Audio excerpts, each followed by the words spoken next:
Kemudian antara hal yang bantu kita untuk bisa bersyukur kepada Allah, kita harus yakin bahwasanya setiap kenikmatan yang kita dapatkan akan dimintai pertanggungjawaban oleh Allah. Tsumma latus'alunna yauma idzin 'anil na'im. Kemudian kalian akan benar-benar ditanya oleh Allah tentang nikmat yang kalian rasakan. Semua nikmat akan dimintai pertanggungjawaban. Ya. Inna sam'a wal basara wal fuada kullu ulaika kana anhu mas'ula. Sungguhnya pendengaran, penglihatan dan hati akan ditanya oleh Allah Subhanahu wa taala. Penglihatan ini nikmat. Pendengaran itu apa? Nikmat. Maka akan ditanya nikmat pendengaran, nikmat penglihatan ini akan ditanya. Apalagi nikmat yang di luar daripada itu. Dalam tubuh kita yang nikmat ini akan ditanya, kesehatan akan ditanya, umur kita akan ditanya, harta akan ditanya. Nah, kalau kita tahu setiap nikmat yang kita miliki akan dimintai pertanggungjawaban, kita akan lebih mudah bersyukur. Kalau kita punya harta banyak, kita akan keluarkan zakat, kita akan sedekahkan. Kita tahu ini akan ditanya oleh Allah Subhanahu wa taala. Kalau kita punya mobil banyak, ada orang pinjam dengan mudah, silakan, karena mengurangi pertanyaan. Kalau mobil enggak pernah dipakai, pertanyaan panjang, kenapa diparkir terus? Kan repot jawabannya. Buat apa diparkir terus kalau dibeli enggak dipakai? Tapi kalau pinjamin orang, enggak apa-apa. Ada manfaatnya. Ya. Ada orang telepon saya, "Ustaz, teman baik, ya, juga rajin bersedekah. Ustaz, saya punya mobil baru, Ustaz. Mobil Lexus kalau enggak salah. Ustaz mau pakai silakan, Ustaz." Untuk ngurang-ngurangi pertanyaan. Saya enggak mau pakai. Ngapain naik Lexus? Kalau nabrak saya yang ditanya nanti. Saya juga artinya ya dia boleh saja kalau duit banyak boleh saja punya mobil yang bagus, dia nyaman ya. Tapi dia juga berpikir bahwasanya saya akan ditanya oleh Allah. Apakah mobil ini perlu dipakai? Haruskah mahal sekian ini? Seorang kalau bisa jawab pertanyaan silakan. Beli apa saja silakan, yang penting bisa jawab pertanyaan. Kalau enggak bisa jawab pertanyaan jangan coba-coba. Anda gonta-ganti HP enggak jadi masalah. Saya termasuk orang yang suka update HP. Tapi saya siap menjawab pertanyaan dari Allah Subhanahu wa taala ya. Karena ada keperluan dengan HP tersebut ya. Anda yang sering update mobil silakan, kalau sering ganti mobil kalau bisa jawab pertanyaan silakan. Kalau enggak bisa jangan coba-coba. Pingin punya tas, ibu-ibu ingin punya tas 20, silakan. Yang penting bisa jawab pertanyaan nanti kalau Allah tanya. Kenapa tasnya 20? Kalau bisa jawab silakan. Kalau enggak bisa jangan coba-coba. Jangan coba-coba. Saya pernah ditanya oleh seorang ibu-ibu pengajian.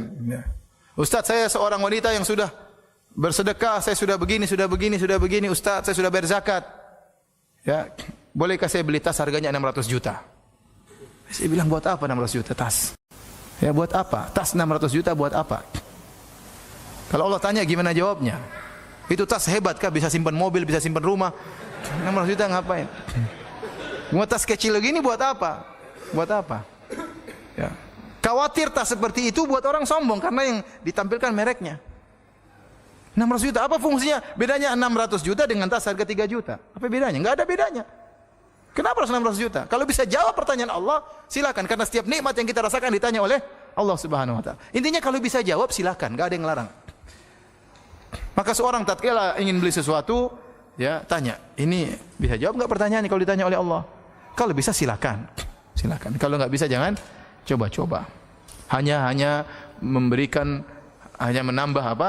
Bumerang yang akan menyerang Anda pada hari kiamat kelak. Ya. Oleh karena para hadirin, ini di antara hal yang buat kita mudah bersyukur, kita mudah menjadi qanaah. Lihat orang rumahnya besar, kita alhamdulillah. Kalau saya punya rumah sebesar itu gimana ditanya oleh Allah nanti? Sementara tetangga-tetangga masih banyak yang kelaparan, tetangga-tetangga masih banyak yang miskin. Kemarin saya merasa sedih sekali kemarin. Bukan sedih karena saya jarang biasa mengalami seperti itu ya. Saya alhamdulillah kalau misi pengajian dijemput kebanyakannya seringnya pakai mobil ya. Pakai mobil dengan berbagai macam modelnya. Saya ustaz tapi naik mobil macam apa saja pernah ya. Mobil butut, mobil mewah, mobil super mewah juga alhamdulillah. Sudah alhamdulillah ya. Satu saat saya ingin mengisi di Bekasi waktu itu. Beberapa minggu yang lalu. Waktu weekend. Sangat padat waktu itu. Sampai akhirnya tidak terburu padahal saya keluar dari rumah pada asar. Tidak terburu karena long weekend, akhirnya saya bilang sama panitia, sudah saya naik ojek aja. Naik ojek. Karena enggak mungkin, ini sudah lihat di Google masih jauh, enggak terkejar. Akhirnya ada panitia yang turun dari mobil, ngentopin Gojek di tengah jalan. Jadi saya naik Gojek. Naik Gojek, masuk di tengah-tengah kepadatan. Baru pertama saya seperti itu. Asap-asap kendaraan. Subhanallah, saya bilang selama ini saya di atas nikmat. Saya tutup terus ini, sekarang saya enggak kuat asap seperti itu. Kemudian masuk sampai di depan rel kereta api, nunggu kereta api lewat. Zing zing, waduh kata saya. Benar-benar saya merasakan subhanallah kasihan orang-orang ini selama ini. Ya mungkin mereka biasa, saya tidak terbiasa, kaget merasakan seperti itu, ya. Ibu-ibu, ada yang gonceng orang tua, ada yang anak-anak. Saya lihat sendiri itu, padat sekali waktu itu. Ya, saya sering lihat mereka, tapi saya tidak terpikirkan kalau seperti itu parahnya. Karena melihatnya dalam mobil, kasihan. Ini sekarang saya turun langsung baru saya rasakan apa? Ya Allah, gitu.